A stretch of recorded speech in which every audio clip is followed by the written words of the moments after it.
আমরা 7.1 শিখে এসেছি অলরেডি। ওখানে খুঁটিনাটি অনেক বিষয় ছিল, সেগুলো আমরা আগের ভিডিওটাতে পড়েছি। তোমরা বিস্তারিতভাবে বইটা পড়বে, তবে সেগুলো একটু আয়ত্ত করতে পারবে।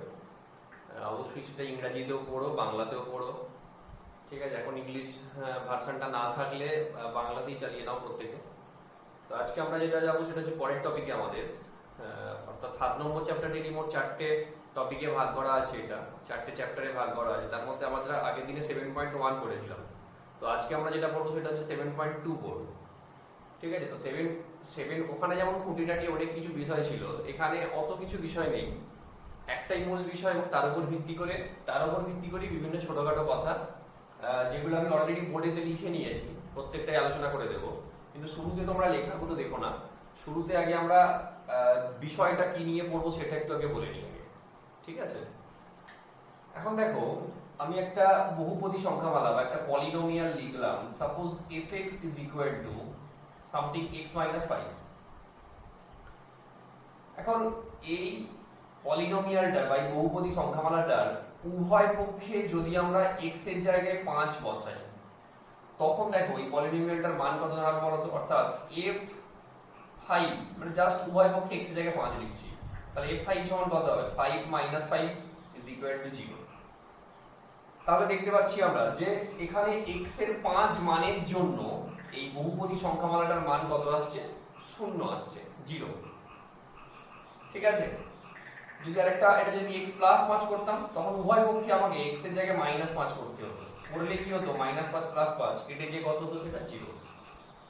এরকম বিভিন্ন পলিনোমিয়াল আসতে পারে, সেখানে এরকম বিভিন্ন ভ্যালুর জন্য তাদের মানগুলোকে আমরা 0 দেখাতে পারবো।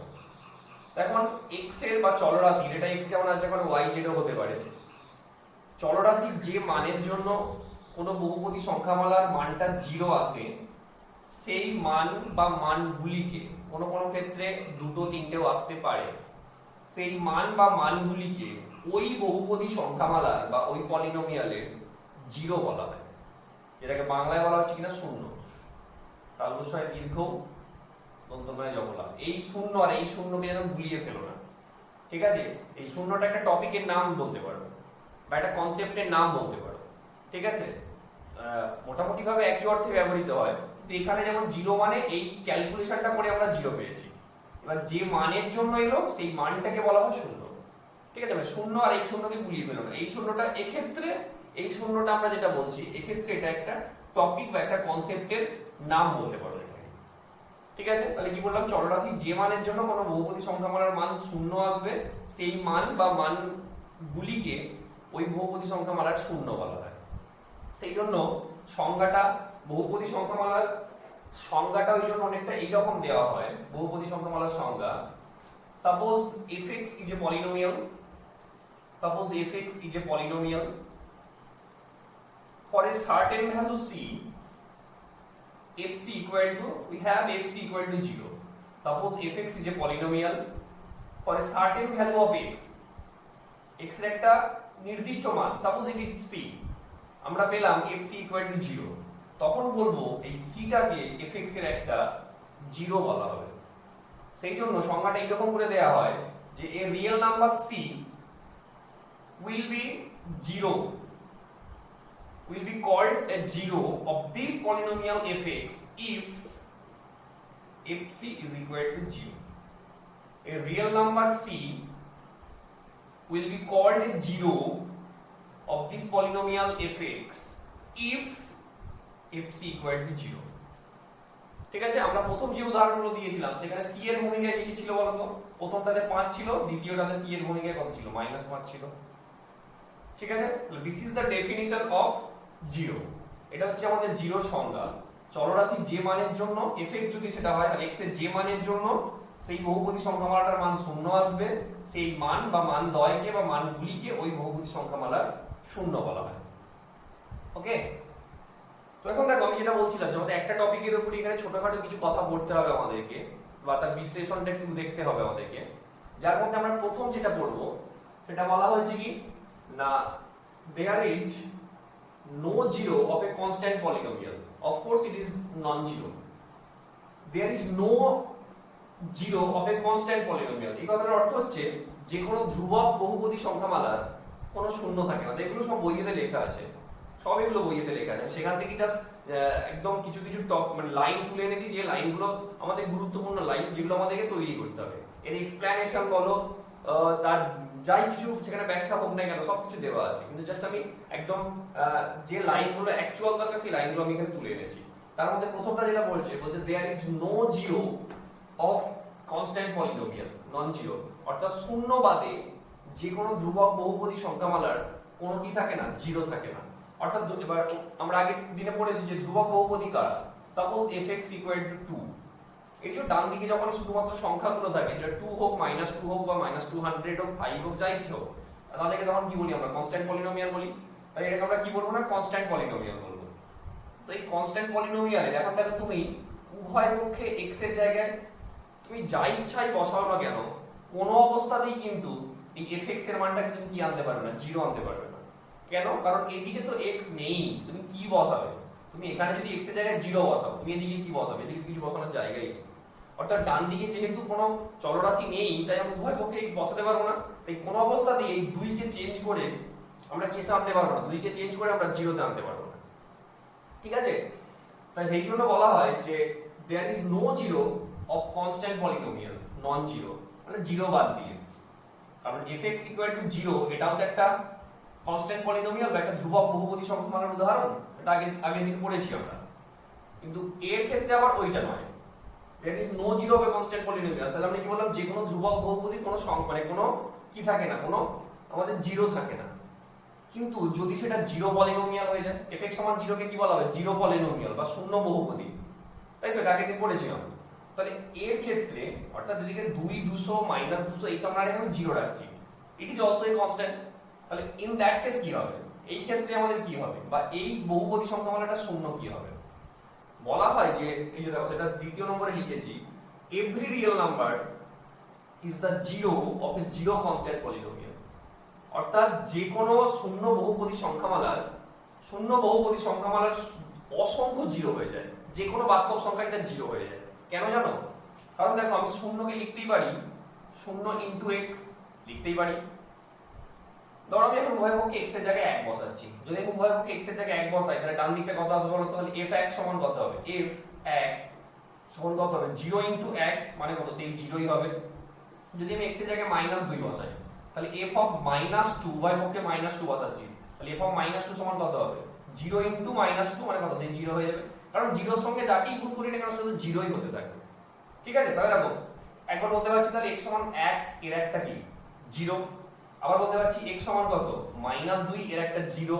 তাহলে এরকম করে করে আমি যত মানই বসাই না কেন, ঠিক আছে, হোয়াটএভার, যদি আমি c ও বসাই এখানে, উভয় পক্ষে যদি c বসাই, তাহলে তখন কত হবে তোমার? fc সমান 0 ইনটু c, মানে সেই 0 চলে আসবে, যেখানে c যে কোনো বাস্তব সংখ্যা, যে কোনো রিয়েল নাম্বার। সেই জন্য বলা হয় যে every real number is the zero of A zero constant polynomial. ঠিক আছে? তাহলে যে কোনো কনস্ট্যান্ট পলিনোমিয়ালের কোনো জিরো থাকে না এক্সেপ্ট জিরো পলিনোমিয়াল। ঠিক আছে? শূন্য বহুপদী সংখ্যামালা বাদে যে কোনো ধ্রুবক বহুপদী সংখ্যামালার কোনো শূন্য পাওয়া যায় না, কিন্তু শূন্য বহুপদী সংখ্যামালার আবার অসংখ্য শূন্য পাওয়া যায়। ঠিক আছে? তাহলে আমরা 1 নম্বর গেল, আমাদের 2 নম্বরটা গেল, আমরা 3 নম্বরে চলে আসছি। The linear polynomial has only one zero. That means first of all বলি যে লিনিয়ার পলিনোমিয়াল কি, এটাও আগের দিন পড়া হয়েছে।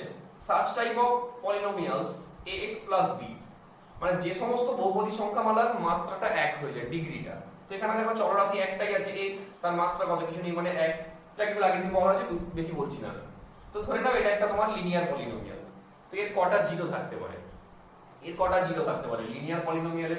আচ্ছা, প্রথমে আমি দেখো এই পলিনোমিয়ালটার একটা নাম দিয়ে দিচ্ছি, suppose fx equal to ax plus b। এখন উভয় পক্ষে তুমি কি বসালে এই ডান দিকটার মান জিরো আসবে বলো তো? সেটা আমরা বের করেই দিই কি করে হয়। ঠিক আছে? সব ক্ষেত্রে তো অত সহজেই বলে দিতে পারবো না যে হ্যাঁ উভয় পক্ষে 5 বসালেই জিরো চলে আসছে বা -5 বসালেই জিরো চলে আসছে। ঠিক আছে? এটা একটা ক্যালকুলেটিভ মেথড আছে যে কি করে অ্যাকচুয়ালি হচ্ছে এগুলো। তো দেখো, তাহলে এর জিরোটা কত হবে? তো যাই হোক না কেন জিরোটা, এর জিরোটা যাই হোক না কেন, তার জন্য কিন্তু fx এর মানটা জিরো হবে। x এর যে মানের জন্যই হোক না কেন, যে এই দিকটা 0, মানে আলটিমেট fx এর ভ্যালুটা কত হবে? 0 হবে, 0 হতে গেলে। ঠিক আছে, তাহলে fx সমান 0 কি ইমপ্লাই করবে? ax b সমান 0। ভালো করে কিন্তু এই লাইনটা বুঝে নাও, এই লাইনটা বুঝে নাও যে fx সমান কেন 0 করলাম, কারণ আমি x এর যে মানে x এর কোনো না কোনো একটা মানের জন্য ডান দিকটাকে তো 0 আসতেই হবে, সেটাই তো 0 হবার লক্ষ্য। ঠিক আছে, 0 আর 0 বোধহয় ঘুরিয়ে যাচ্ছে একটু, কিছু না, ওটা জেডি আরো 0 আর এটাকে আমি এইভাবে লিখছি 0, অসুবিধা নেই। মানে x এর যে মানের জন্য সেটা হচ্ছে জেডি আরো 0 বা তার বসায় দীর্ঘ দন্ত নয় যখলা, আর এখানে তো আমি নিউমেরিক্যালি লিখছি, সাংখ্যিক মানে লিখছি তো সংখ্যায়। ঠিক আছে, তাহলে fx সমান 0 করলাম, পরে এখান থেকে x এর মানটা বার করে দিই। তাহলে ax সমান কত হবে? -b, অতএব x কত? -b/a। এখন তুমি দেখো এর উভয় পক্ষে x এর জায়গায় -b/a বসাও, দেখো অবশ্যই ডান দিকটা 0 আসবে। তাই বলতে পারি for x -b/a, fx কত? 0. So we can say that x -b/a is the 0 of that polynomial. ঠিক আছে, তাহলে x এর যেহেতু এই মানটা মানে x -b/a বসালে এইটা fx এর মানটা 0 আসবে। তাহলে আমি বলতেই পারি যে x -b/a এর একটা কি? এর একটা 0 বা তার বসায় দীর্ঘ দন্তনে যখন 0। তো যাই হোক, দেখো তাহলে এই যে লিনিয়ার পলিনোমিয়াল বা রৈখিক বহুপদী সংখ্যামালাটা লিখেছিলাম, তার এখানে কতগুলো আমরা 0 পেলাম? তার 0 পেলাম একটাই -b/a, তাই তো? সেই জন্যই বলা হয় যে যে কোনো রৈখিক বহুপদী সংখ্যামালার একটাই 0 থাকে। So that we wrote here that a linear polynomial has only one 0. ওকে, একটাই 0 থাকে, এটা গেল। তারপরে আসছি আমরা, বলছি যে the zero of a polynomial may not be always 0, যেটা আমি বারবার করে বলছি যে তালবস্বয় দীর্ঘ দন্ত নয় যখলা বা জেডি আরো 0 আর আমাদের এই 0 মানে যেটা গোল পাকাচ্ছি আমরা 0, যেটা আমরা জানি 0 বলে, এই দুটো কিন্তু এক অর্থে এখানে ব্যবহৃত হচ্ছে না। মানে 0 আর এই 0, 0 বা 0 আর এই 0 দুটো কিন্তু এখানে এক অর্থে ব্যবহৃত হচ্ছে না। যেমন ধরো আমি একটা বহুপদী লিখলাম fx = x, এর 0টা কত হবে? এর 0টা কত হবে? এর 0টা 0ই হবে। কেন? কারণ উভয় পক্ষে তুমি যদি x এর জায়গায় 0 বসাও তবেই দেখো fx এর মানটা 0 আসবে, অর্থাৎ f0 = 0। তাহলে বলতে পারি এই বহুপদী সংখ্যামালাটার 0 কত? এই বহুপদী সংখ্যামালাটার 0 বা 0 কত? না 0। কিন্তু ধর আমি একদম শুরু দিয়ে যেটা করেছিলাম, শুরুতে যেটা লিখে দিলাম fx = x - 5, এখানে কত? x এর 5 মানের জন্য 0 আসবে। So that we can write here f of 5 is equal to কত? 5 - 5 = 0। তাহলে in that case 0 of this polynomial কত? 5। তাহলে জেডি আরো 0 বা তার বসায় দীর্ঘ দন্ত নয় যখন 0 মানে যে এই 0 আসতে হবে তা নয়। হ্যাঁ, কোনো ক্ষেত্রে আসতে পারে, কোনো ক্ষেত্রে আসতে পারে, যেমন ধরো fx = x এর ক্ষেত্রে এলো, সেটা হতে পারে, কিন্তু অলওয়েজ যে 0 মানে এই 0 হবে এরকম কোনো কথা নেই। ঠিক আছে, সেই জন্য এখানে লেখা হয়েছে যে 0 of a polynomial may not be always 0, সব সময় 0ই হবে এরকম কোনো কথা নেই। ঠিক আছে, আর আমরা লাস্ট চলে আসি, বলছি a polynomial may have more than one 0. That means একটা পলিনোমিয়ালের একের বেশি শূন্য থাকতেই পারে, একের বেশি শূন্য থাকতেই পারে। এখনো পর্যন্ত স্টিল নাও আমরা যা যা एग्जांपल দিয়েছি সেই एग्जांपल्स গুলোর মধ্যে কিন্তু সব একটা একটা করে আমরা পলিনোমিয়ালের 0 পেয়েছি, যা যা করেছি সব একটা একটা করে 0 পেয়েছি। 5 -5 -b/a বা শুধু 0 মানে 0 গোল 0 আর কি 0 পেয়েছি। কিন্তু ধরো আমি এখন একটা আমি লিখছি যে পলিনোমিয়াল লিখলাম fx = x² - 9 লিখলাম, দেখা যাক এর কতগুলো 0 জেডি আরো 0 আসে। তো ফর দ্যাট আমরা কি করলাম? fx = 0 করলাম, কারণ যাই মানের জন্য হোক না কেন ডান দিক থেকে 0 আসতেই হবে। ঠিক আছে, তো বাংলায় লিখলে এরকম হবে fx = 0 করে পাই। তাহলে fx এর মানটা বসিয়ে দাও, x² - 9 = 0 আর x² = 9, অতএব x = কত হবে তোমার? +-√9, তার মানে কত? +-3। তাহলে এখানে x এর দুটো মান পেলাম, একটা +3 আর একটা কত? -3। তাহলে এই ক্ষেত্রে আমরা কটা 0 পেলাম? এই ক্ষেত্রে আমরা দুটো 0 পেলাম, একটা হচ্ছে +3 আর একটা কত? -3। So we get here more than 1 0। এতক্ষণ পর্যন্ত একটা করে 0 পাচ্ছিলাম, তাকে এখানে কিন্তু কি পেলাম? আমরা দুটো 0 পেলাম। সেই জন্যই বলা হয় যে a polynomial may have more than 1 0, অর্থাৎ একটা পলিনোমিয়ালের একের বেশি কিন্তু 0 থাকতেই পারে। ঠিক আছে, তাহলে এই রকম খুঁটিনাটি বেশ কিছু বিষয় আমাদের এই চ্যাপ্টারে আছে, খুঁটিনাটি বেশ কিছু বিষয়, সেইগুলো আমাদেরকে পড়তে হবে। সেটা কি করে? বইটা খুঁটিয়ে পড়লেই হবে, তাছাড়া কিছু করার দরকার নেই। ঠিক আছে, আমি যা যা বললাম সেগুলো তো শুনলে, তার সঙ্গে সঙ্গে বইটা খুঁটিয়ে পড়ো। আশা করছি আর এখান থেকে কিছু বাকি থাকবে না। একটু পড়ে নিও এখান থেকে। আমি এখন 7.2 এর অল্প কিছু অঙ্ক বলে দিই যেগুলো সাহায্য নিয়ে তোমরা বাকিগুলো করতে পারো। 7.2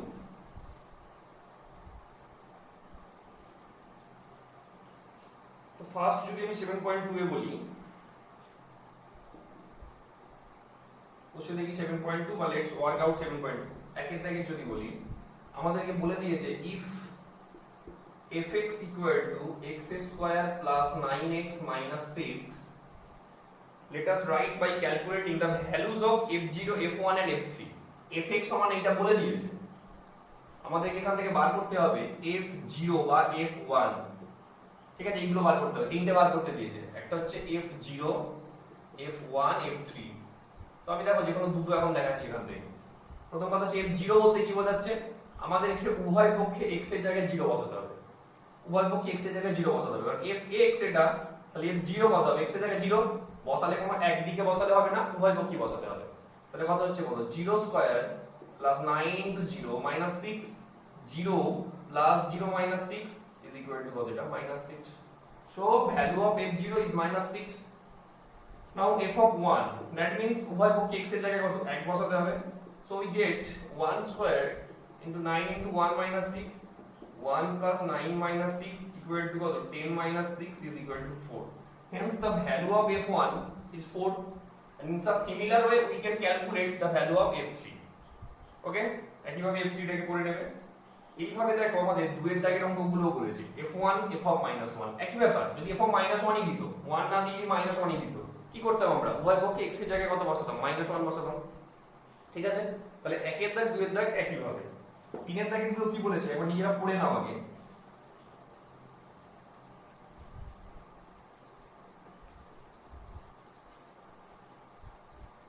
যাদের বাংলা বই আছে, যা বই আছে সেইগুলো কি একটু পড়ে নাও।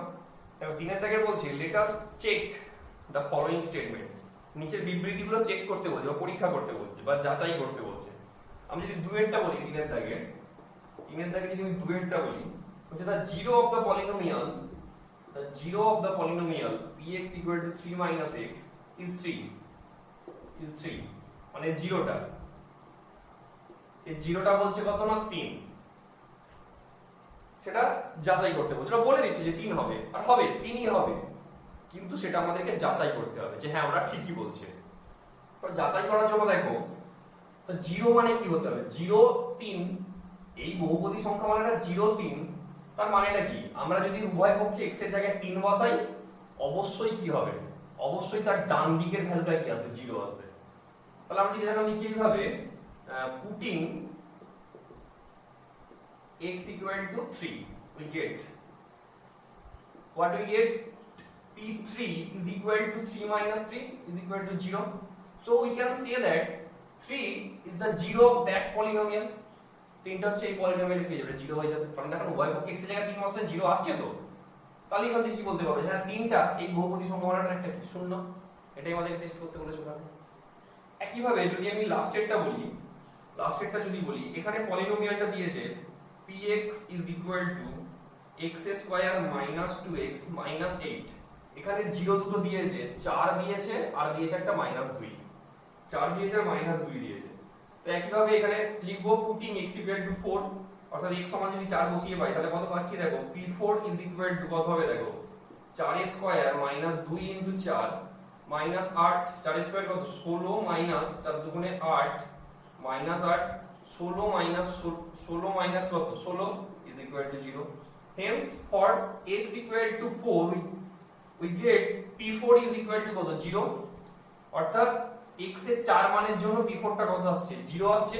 So we can say that 4 is the 0 বা 4 is a 0 of that polynomial, অর্থাৎ এই পলিনোমিয়ালের একটা 0 হচ্ছে কি 4।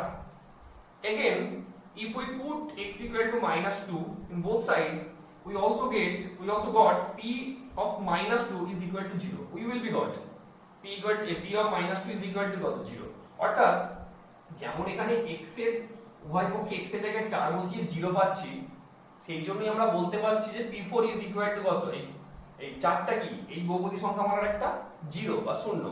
তেমন একই ভাবে যদি উভয় পক্ষে x এর জায়গায় আবার 2 বসাও, সরি -2 বসাও, তখন দেখবে ওই মানটাও দেখবে 0 আসবে। আমরা তখন তাহলে আবার কি বলতে পারবো যে হ্যাঁ -2টাও এর একটা কি জিরো বা শূন্য, তাহলে আমরা বলতে পারি এই px equal to x square minus 2x minus 8 এই বহুপদী সংখ্যামালার দুটো জিরো আছে, একটা 4 আর একটা হলো -4, সেটাই তো ওরা বলে দিয়েছে, তাহলে যাচাই করা হয়ে গেল।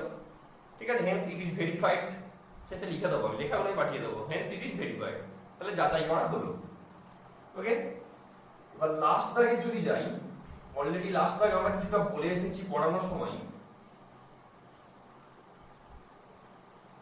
লাস্ট দাগে যদি আমরা একটা বলি, দেখো কি বলেছে লাস্ট দাগে, একটু দেখে নাও। দেখো আমাদের ওখানে বলছে let us determine the zeros of the polynomials, শূন্য নির্ণয় করতে বলছে। এতক্ষণ তো আমরা পুট করে করে দেখছিলাম, বসিয়ে বসিয়ে দেখছিলাম, এবার আমাদেরকে এখানে নির্ণয় করতে বলছে। যেমন আমি যদি 4 এর দাগে 4 টাই যদি বলি, আমাকে দিয়েছে fx is equal to 6 minus 2x, তো এই শূন্য নির্ণয় করতে হবে, তার মানে কি বলতো এখানে x এর মানটা নির্ণয় করতে হবে, যেটা আমি আগে দেখাচ্ছিলাম। তো x এর মান যাই হোক না কেন তার ডান দিকটা 0 হবে, তার মানে আমরা fx সমান 0 করে পাবো। বাংলায় লিখলে এরকম দাঁড়াবে fx সমান 0 করে পাই, আর ইংরেজিতে লিখলে এরকম লিখবো by fx equal to 0 we get, কি পাবো আমরা, 6 minus 2x মানটা বসিয়ে দিই is equal to 0, or 6 is equal to কত, 2x, ঘুরিয়ে লেখো, 2x is equal to কত, 6, অতএব x equal to কত, 3, তাহলে x এর যে মানটা পেলাম সেটাই কি হয়ে যাবে, এই 0 হয়ে যাবে। তাহলে আমরা বলতে পারি so the zero যেটি আর 0 of the given polynomial